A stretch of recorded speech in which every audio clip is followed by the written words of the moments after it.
Қазақстан Республикасы Білім және Ғылым Министрлігінің Білім және Ғылым саласындағы бақылау комитеті, Қызылорда облысының Білім саласындағы бақылау департаменті, Қазақстан Республикасы үкіметінің 2011 жылғы 7 шілдедегі Қазақстан Республикасы Білім және Ғылым Министрлігінің кейбір мәселелер туралы номер 778 қаулысына сәйкес құрылған. Департаменттің басты мақсаты білім беру саласындағы бірыңғай мемлекеттік саясатты іске асыру.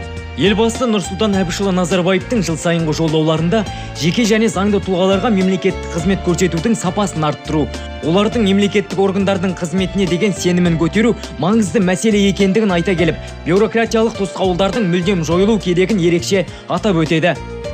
Мемлекет басшысының болашаққа бағдар рухани жаңғыру 100 нақты қадам ұлт жоспарын іске асыру мақсатында Қазақстан Республикасының Білім және Ғылым Министрлігінің Білім және Ғылым саласындағы бақылау комитетінің Қызылорда облысының Білім саласындағы бақылау департаментінде 2 бағыт бойынша мемлекеттік қызмет көрсетіледі. Біріншісі бастауыш, негізгі орта, жалпы орта, техникалық және кәсіптік білім беру ұйымдарының білім беру қызметімен айналысуына лицензия және лицензия қосымшаларын беру қызметі. Бұл қызмет түрі электронды үкімет порталы ecoft.kz арқылы жүргізіліп, қағаз басшылықтан бас тартуға мүмкіндік береді. Электронды түрде қызмет алудың ең басты артықшылықтары: сіз жұмыс орнында отырып қажетті құжаттарды алуға, яғни уақытыңызды тиімді пайдалануға мүмкіндік бар.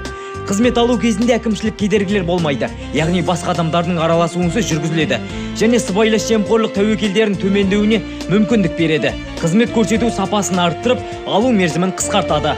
Электронды портал тәулік бойы қолжетімді. Екіншісі білім туралы құжаттарды түпнұсқаларға апостиль рәсімдеу қызметі. Бұл қызмет түрін Қызылорда облысының Білім саласындағы бақылау департаменті 2017 жылдың шілде айынан бастап жүргізуде. Қазіргі таңда 149 құжатқа апостиль қойылып, азаматтар шетелге шығуға мүмкіндік алды.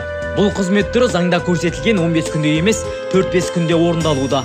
Қазіргі таңда мемлекеттік қызмет көрсету қоғам өмірінде үлкен орын алады. Көрсетілетін мемлекеттік қызмет сапасының деңгейі еліміздің экономикалық және әлеуметтік көрсеткіші болып табылады.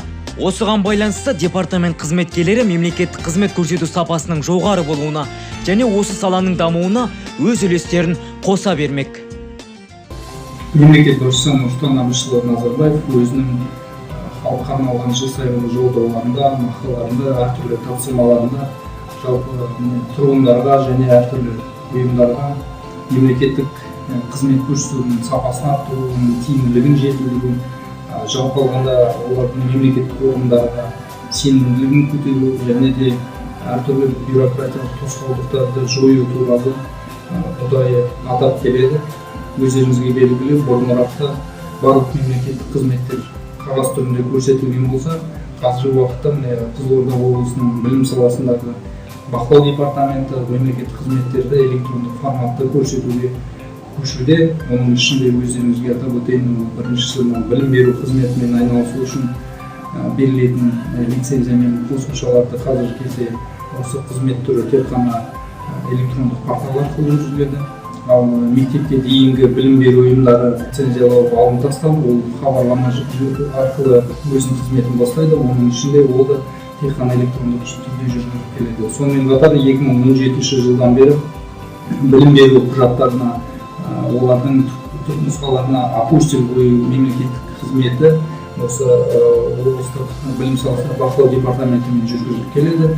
Бұған дейін ол тікелей білім және ғылым министрлігімен іске асқан болатын және осы орайда халықтың, тұрғындардың мысалға дипломдарын немесе басқа да білім беру құжаттарын апостильдеу біршама уақытты талап ететін болған және де осы мемлекеттік қызметтердің оңтайландырудың нәтижесінде қазіргі кезде біздің мемлекеттік қызметті алушының немесе жеке тұлғаның немесе білім беру ұйымдарының уақытын үнемдеу, оларға көрсететін қызметтердің сапасын арттыру, жалпы тиімділігін арттыру және олардың мемлекеттік органдарға деген сенімін көтеру және осы жерде әртүрлі бюрократиялық тосқауылдықтарды жою бойынша біз біршама жұмыстар атқардық деп ойлаймыз.